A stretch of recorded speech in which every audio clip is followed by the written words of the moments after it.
You may be disappointed that I have no image to show about the condition of non-human life forms.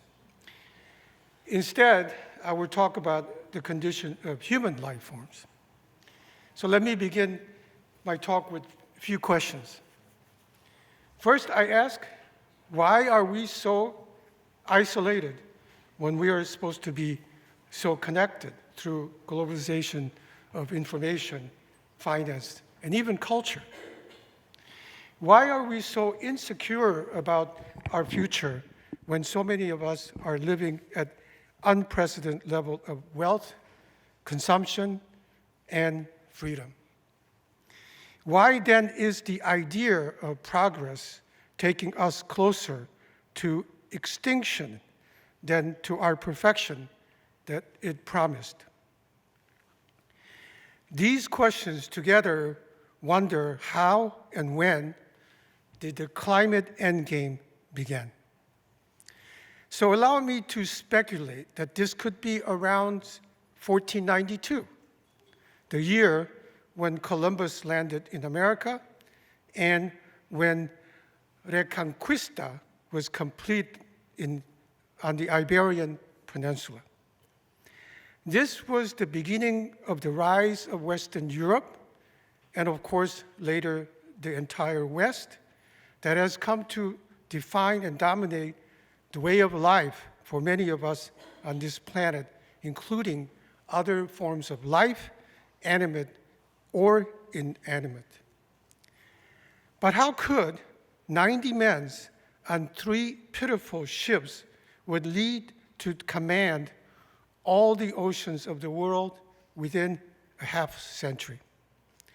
Was this when the Christian world took a small step for a man, one giant leap for mankind, across Atlantic, and began to dominate the world and nature to start Anthropocene?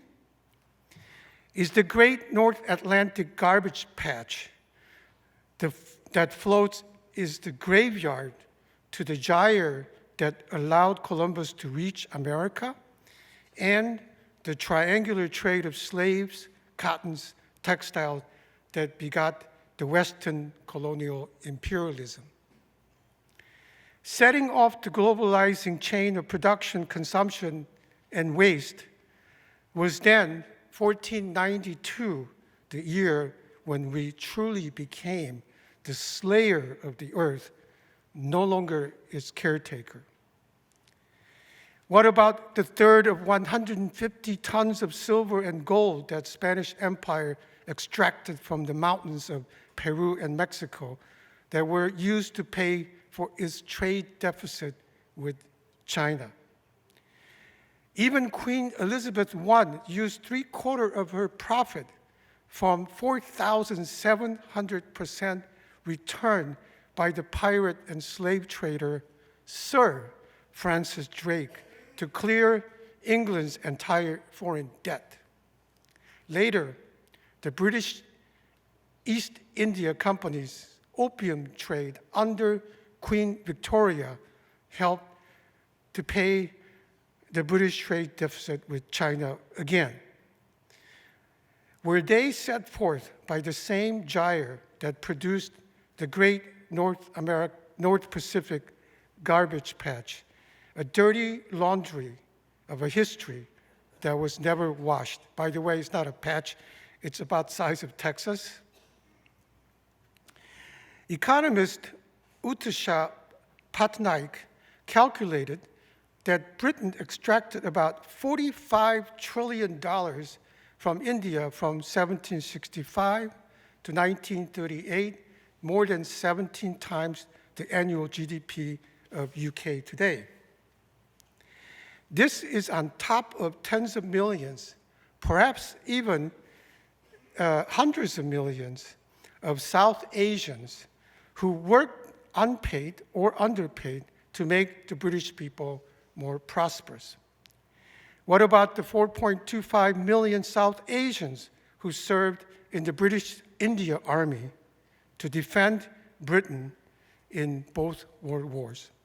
Were they compensated equally as the English soldiers?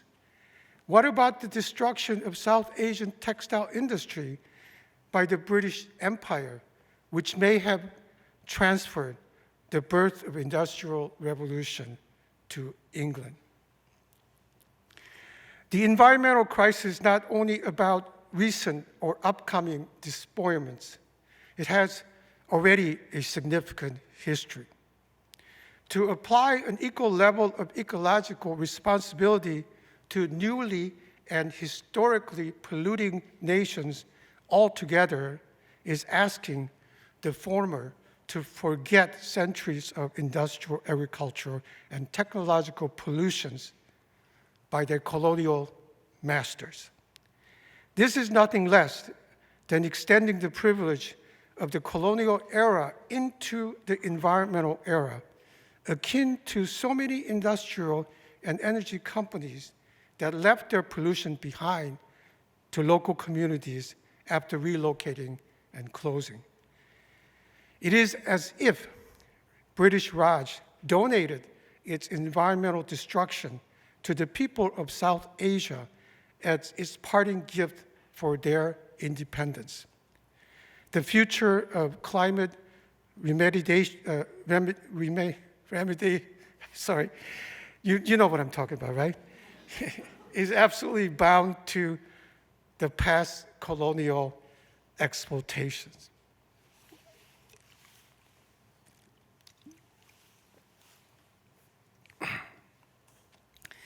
But where the profiteers of colonial and environmental legacy, the consumers of the empires of progress like here, pay back what they owe, they are barely aware of their legacy of environmental destruction in distant land and time when they are even unaware of such in their own land and time. What is the statute of limitation on bringing past ecological devastation as a crime against humanity and nature? Higher population, higher production, and higher consumptions are the triads of progress. Everything must be more and upward in the growth forever economy. In this much happier feedback between human and nature than the mortality-inferring Malthusian catastrophe, it is nature that must be sacrificed to the creative destruction so that our prosperous life can continue. The idea of progress is the most spectacular power that the West has brought to the destruction of our planet. But can this be continued? Does it have an end? The Grand Master of the Temple of GDP may easily have been Edward Louis Bernays, AKA the father of public relations. Effectively translating the libidinal desire of his double uncle Freud into mass consumption, he revolutionized the capitalism of necessity into capitalism of desires. He turned perhaps all of us into Pavlov's dog, running loose in town-sized shopping malls where we could unleash our stratospheric but never could be satisfied desires in the cold, windowless suburban Eden for the national wealth. Yes, we are told to recycle and reduce pollution and so on, but few are brave enough to stand up against the freedom of consumer choices, our most popular form of democracy. We want to convert our cars into electric, but we are unwilling to make them smaller or buy less. It's patriotic to buy and waste and waste. After all, we're not citizens anymore, just tracked consumers to further income inequality. But such consumptuous happiness is not for everyone because we're not all equal in this wonderful world of voodoo capitalism and autocracy. I fear that the climate change will continue to favor the dominant race, economy, and even geography as we have previewed it in We Were Not All in This Together, COVID-19. Many nations in Global South, along with other developing nations elsewhere, are conscripted to the front lines of the storming environmental crisis. Then I wonder how racism, colonialism, which are deeply sewn into nature and us, would react to the condition of regression when scarcity, not plenty, becomes the rule of our future. So after surviving MAD, the mutually assured destruction in the Cold War, are we about to enter SAD, the self-assured destruction? In a race against time, Celsius, meters, NLR, TFR, ppm, ppt, MWH, kWh, and most of all, percentage have become the tarot cards of our destiny.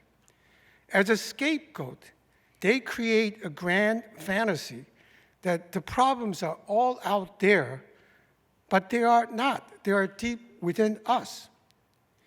We need to fix our broken self as a civilization, and only then can we reconcile with nature. But are we capable of such self-correction? Did the idea of progress in making us to look only forward, stripped of our ability to be reflective? Is the era of controlling the future not only that of nature, but also of our own coming to an end? If so, then who will control our future in the future? I say it will be history, but not of ours. History, which we always thought was about us and written by us, now wants to liberate from us. Like nature, it fears its own extinction, along with everything else that encountered us. History now wants to be self-determinant and no longer be the necropolis of our great deeds. The real universal history is not Turgot's liberalism, is the one that will put our history on trial for crime against humanity and nature. It wants to find how in the hell we came up with the climate endgame. So this is the premise for the Project 2086, Together How, which will be presented at the Korean Pavilion for the Venice Architecture Biennale 2023.